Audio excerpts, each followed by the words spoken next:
Hello guys, and welcome to the latest different view. Today we will be doing our first debunked video.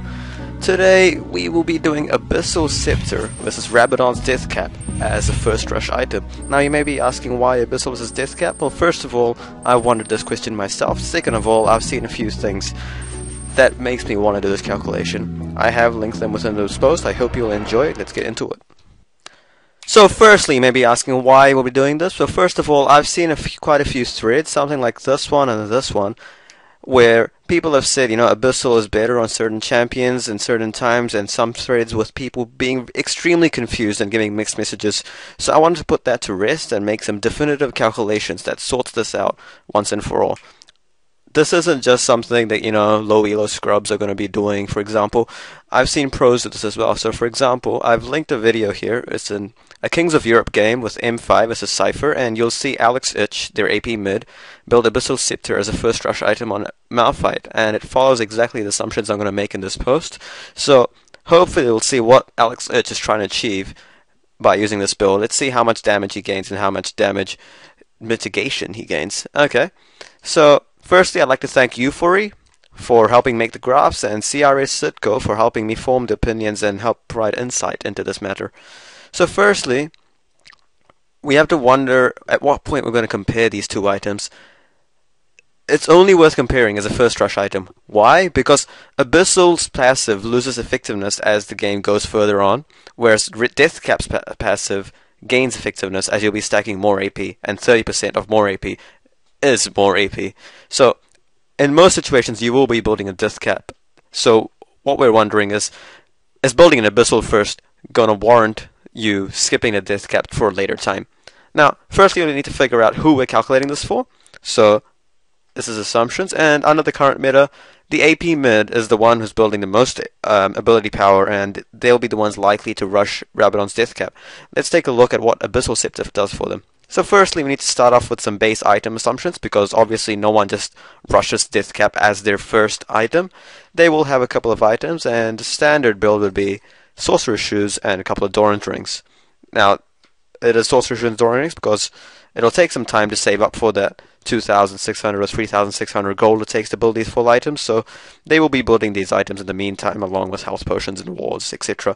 Now, one of my previous debunks, which was the armored attack damage runes versus the armor penetration runes, was criticized for not taking into account masteries and items. So taking that feedback onto board, we will be including runes and masteries this time. So let's take a look at what we're doing there. So a standard mastery setup for mages will be 2109 or 2190 depending on how tanky or how much mana you need. So let's just take a look at what we get from the offense. So we get 4 AP from Mental Force, that's flat AP. We get 10% magic penetration from Arcane Knowledge. We also get 1 AP per level from Blast. So we need to figure out what level these people are going to be rushing things at.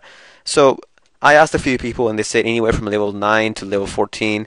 And I thought, we need to set this somewhere slightly higher so even lower skill players can relate to it, and because Rabadon's is expensive and will take a longer time to save up, so I set it at level 13 and called it 13 AP from this mastery. A couple of AP, either 10 AP or 13 AP, won't make a huge difference, so this can be ignored as maybe slightly incorrect assumption, maybe. I mean, it doesn't make a huge difference, 1 or 2 AP this way or that. It's still accurate. So, and we also get 5% bonus AP from Archmage. So this is basically a really weak version of the Rabadon's passive. Rabadon gives you, 30% bonus AP? This gives you 5%. So now, we have to figure out about runes. Now, a standard rune page, as you can see in this picture here, you can click on it for a larger version. Actually, let's do that. So, as you can see, you'll get about 24 ability power, 8.5 magic penetration, and the seals are mana regen, which we don't need for this calculation. So this is using flat magic penetration marks and flat ability power seals and glyphs and quints. So that gives you 24 ability power. Now, a summary of assumptions from the masteries, runes, and items. We will be getting 20 magic penetration from the Sorcerer's Shoes, 10% magic penetration from the masteries. We'll get 47 ability power from the 2 Doran's Rings and the mastery ability power, and we get 5% bonus AP thanks to that Archmage mastery. Now, what do Abyssal Scepter and Rabadon's Deathcap provide on top of this? That's the comparison we need to make. As you can see in this picture, I've included Blasting Wand here, and you may be wondering why. That's because Abyssal Scepter costs 2,650, Rabadon's cost 3,600. As you can see, there's a 950 gold difference there.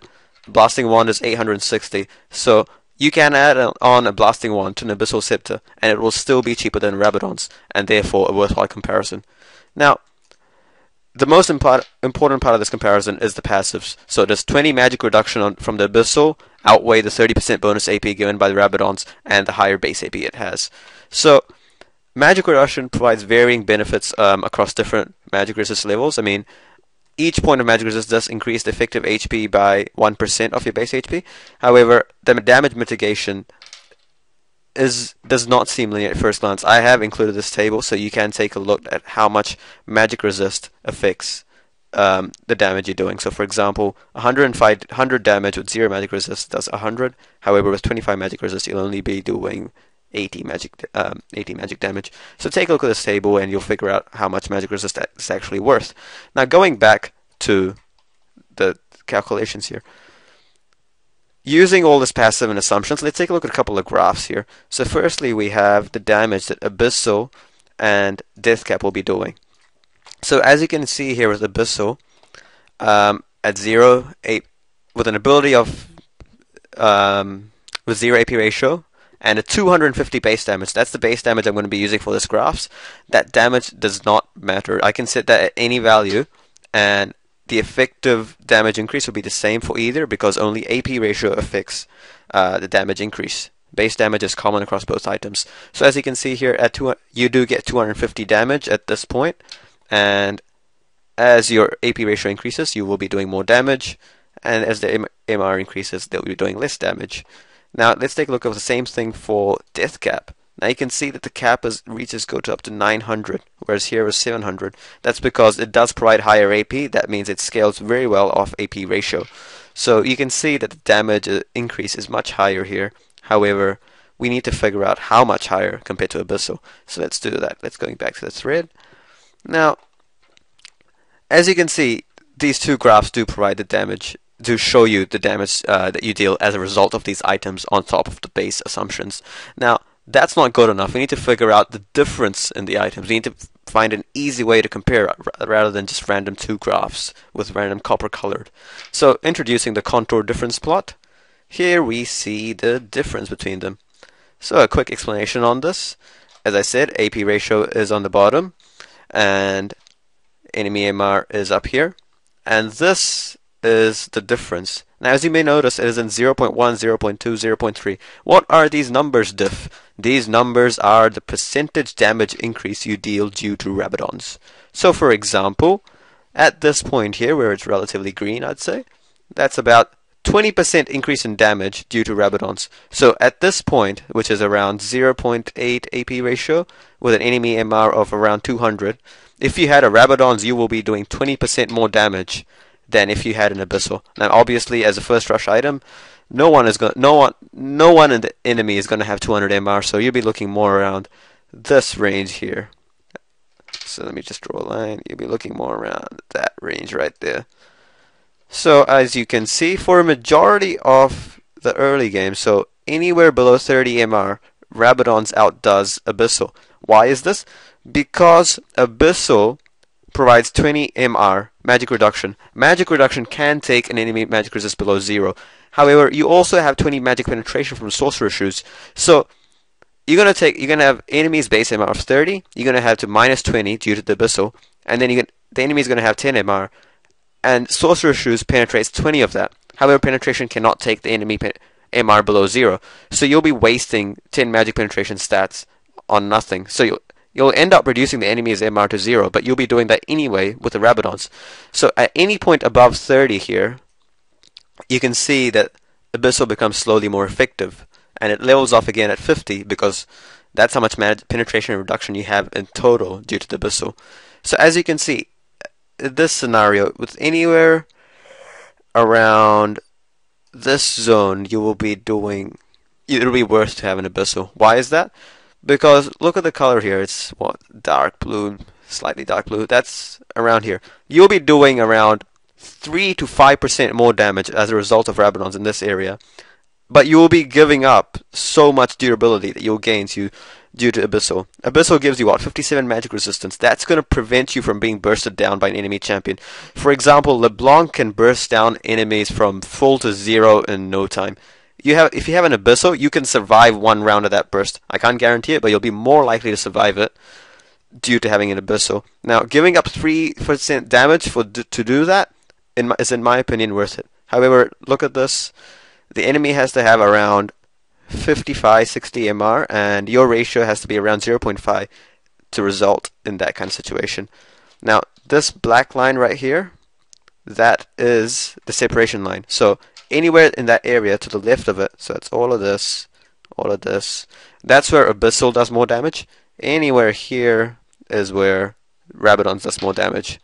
So as you can see, Abyssal does not outdo the damage of Rabadon's in most situations. However, the damage that you give up to be much more durable is tiny. So for example, in all this area, you're only giving up around 3-5% damage to be about 10% tankier. It's up to you to decide if that's worth it. Now, however, this is not a valid comparison. Why? Because this Abyssal Scepter is a lot cheaper. It's about 1,000 gold cheaper than a Rabadon. So let's add on a blasting one and see what that does for us. Now, wait, before I do that, let me just talk about some abilities that that will benefit from this. Now, it has to be noted that not many champions have low AP ratios, but certain champions do, and they do have to get in close, and they do need to be durable to do that. Champions that come to mind for that are Morgana. She does need to get quite close, and her Tormented Soil has a 0.2 AP ratio, so that damage will scale a lot from Abyssal, and that will further improve her standing as an anti-mage because she'll be able to resist burst, and she's got that black shield. Now, Rumble as well has a whole lot of low ratios. However, Will of the Ancients is probably a better rush on him since you can sustain in lane. Victor's Chaos Storm, that's his ultimate, has a very low ratio. It's initially 0.55 when you launch it, and after that it scales 0.24. So that's a tiny ratio. Victor isn't a long-range mage. He's a mid-range to short-range mage. So with that low ratio, he will be doing a lot more damage, and he'll also be a lot more durable, so he can survive the enemy burst and burst the enemy down still due to maintaining the damage he would if he got a Rabadon's. Ziggs' Explosive Minefield, that's a 0.3 ratio. Fizz's Sea Stone Trident, that's his basic attack passive, 0.35. Another important champion, Karthus. He's got very low ratios. His Lay Waste, that's his Q, has got a 0.3 ratio, and his E, that Area Effect Defile, has a 0.25 ratio. Karthus is one of the squishiest champions in the game. You can dive him really easily, and he will die. To prevent that from happening, you can get an Abyssal. You will be doing the same amount of damage, if not more, against your enemies. So 0.3, that's around this area. So for any enemy with 50 MR or more, he'll be doing more damage than he would if he had a Rabadon's. One point to note, however, Abyssal's aura does not affect people being killed by his ultimate. So you can cast his ultimate, however, you won't get that 20 magic reduction, so that is a point of note. Galio as well benefits extremely from Abyssal Scepter, because even though he has high ratios, the magic resist synergizes with his passive to give more AP, and he is an AP tank. He's not a bursty, I'm going to stay in this fight, burst everyone down, then run away kind of champion. Ari is another champion of note. She's got low ratios all around. She even has to get into close range due to her ultimate to do some damage. Having an Abyssal is going to equal the damage of Rabadon's as well as improve her durability, so she can survive in fights and provide some and be more sustained in her damage output. Now, another important point I haven't brought up yet is the build path. Now, Abyssal's recipe is Blasting Wand plus Negatron plus the recipe equals Abyssal. Deathcap is Blasting Wand plus Needlessly Large Rod plus the recipe equals Deathcap. Now, as you can see, the gold cost difference between Negatron and Needlessly Large Rod is huge. That's about 1,000 gold difference. So you're going to be staying in lane, saving up for 1,600 gold item, whereas an enemy who might be building an Abyssal will be back with the MR already. He'll be finished with his item before you can finish Needlessly Large Rod, pretty much. You'll be finished a lot quicker with Abyssal than you'll be with Deathcap, and that gives you the freedom to build accordingly, and it also gives you a slight advantage since you do have a finished item. You'll get more item slots, you'll have the passive working for you, whereas the enemy still won't have that. Now, as I said before, it is cheaper, so let's take a look at how much damage difference you get if you have a Blasting Wand and a Deathcap. Now, as you can see, this black line is now far more to the right, since the Blasting Wand provides you with more AP, and that puts things in favors of Abyssal Scepter. So now, as you can see, the color scale is different. First of all, you'll see that the difference only goes up to a maximum of 30%, and that's at extreme cases. Now, usually, which is around, let's say you have 1 AP ratio ability as your max, and the enemy goes up to 160 MR. So in this area, you'll see that Deathcap only results in about 8 to 12% increased damage, whereas you will be about 8 to 12% tankier as well. Now, obviously, as a first rush item, not many champions are going to have 180 MR, so they're going to have maximum, let's say, 100 with Merc Treads and things like that. So right here, you see that Deathcap does a lot of extra damage at around 30 MR, but against champions that have higher than that, you will be doing near equal damage as a Deathcap, if not more. So, now that we've seen all of this, seen all the data, let's take a look at the pros and cons.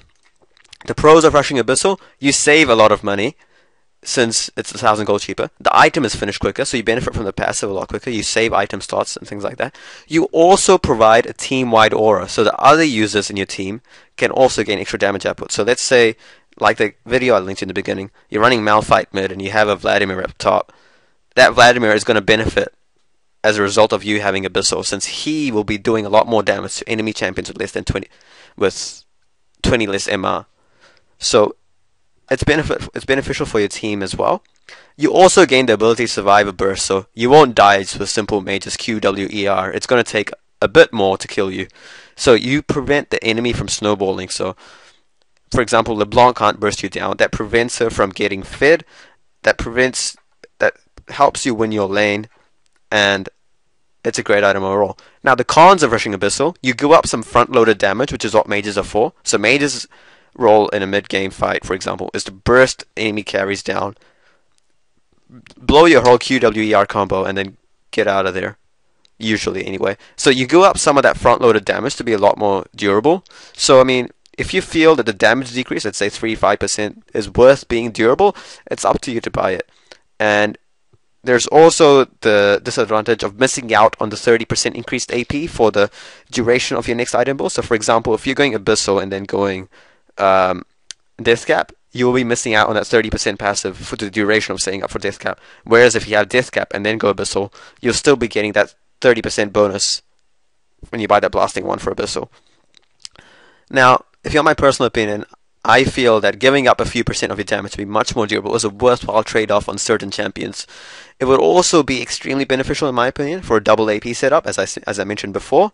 However, when I did talk to CRS Sitco, who was very helpful in the making of this article, he felt that running double Will of the Ancients was probably more beneficial, since both the APs pay around 2,000 gold to have around 100 AP with 40% spell vamp each, and that is a huge boost to your team.